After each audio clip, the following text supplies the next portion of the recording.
நாமக்கல் மாவட்டம் குமாரபாளையத்தில் எக்ஸல் கல்வி நிறுவனம் செயல்பட்டு வருகிறது. இந்த கல்வி நிறுவனத்தில் தமிழகம் மட்டுமல்லாமல் பிற அண்டை மாநிலங்களான கேரளா மற்றும் வட மாநிலங்களில் உள்ள மாணவர்கள் என அங்குள்ள கல்லூரி வளாகத்தில் உள்ள விடுதியில் தங்கி சுமார் 4000 பேர் படித்து வருகின்றனர். இந்த நிலையில இந்த விடுதியில கடந்த 26ஆம் தேதி இரவு விடுதியில் தங்கியுள்ள மாணவ மாணவிகளுக்கு உணவுகள் மற்றும் குடிநீர் வழங்கப்பட்டது. அந்த உணவினை சாப்பிட்ட மாணவர்களுக்கு ஒவ்வாமை ஏற்பட்ட நிலையில கல்லூரி நிர்வாகம் அவர்களை மீட்டு சுமார் ஒரு 128 நபர்களுக்கு அங்குள்ள மருத்துவமனையில சிகிச்சை அளிக்கப்பட்டது. அதாவது கல்லூரி பகுதியிலே உள்ள அந்த மருத்துவமனையிலும் சிகிச்சை அளிக்கப்பட்டது. அதே நேரத்துல அருகே உள்ள அரசு மருத்துவமனைகளிலும் முதலுதவி சிகிச்சை அளிக்கப்பட்டது.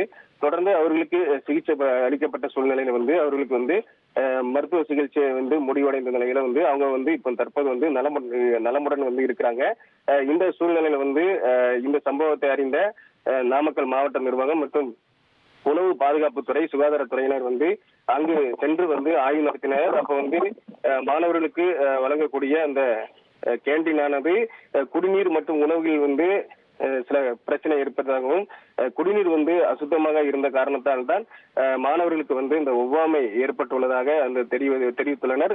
இந்த சூழ்நிலையில தான் நாமக்கல் மாவட்ட ஆட்சித்தலைவர் ஒரு உத்தரவு பிறப்பித்துள்ளார். அதாவது அந்த மாணவர்களுக்கு வழங்கக்கூடிய உணவு மற்றும் குடிநீரை பரிசோதனை செய்ய வேண்டும் மற்றும் விடுதியில் தங்கியுள்ள மாணவர்களுடைய உணவை சோதனை செய்து மாணவர்கள் வரக்கூடிய 2ஆம் தேதி வரை விடுமுறை அளிக்கப்பட்டுள்ளது.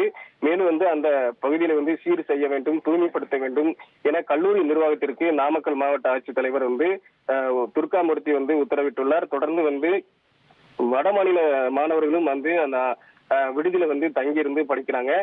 அவர்களுக்கு வழங்கக்கூடிய உணவுகளை உணவு பாதுகாப்பு துறையினர் மேற்பார்வையில வழங்கப்பட வேண்டும். அவர்கள் சோதனை செய்த பிறகு இந்த விடுதியில் தங்கியுள்ள வெளிமாநில மாணவர்களுக்கு வழங்க வேண்டும் எனவும் நாமக்கல் மாவட்ட ஆட்சித்தலைவர் துர்காமூர்த்தி உத்தரவிட்டுள்ளார். தகவல்களுக்கு நன்றி ஸ்ரீதர்.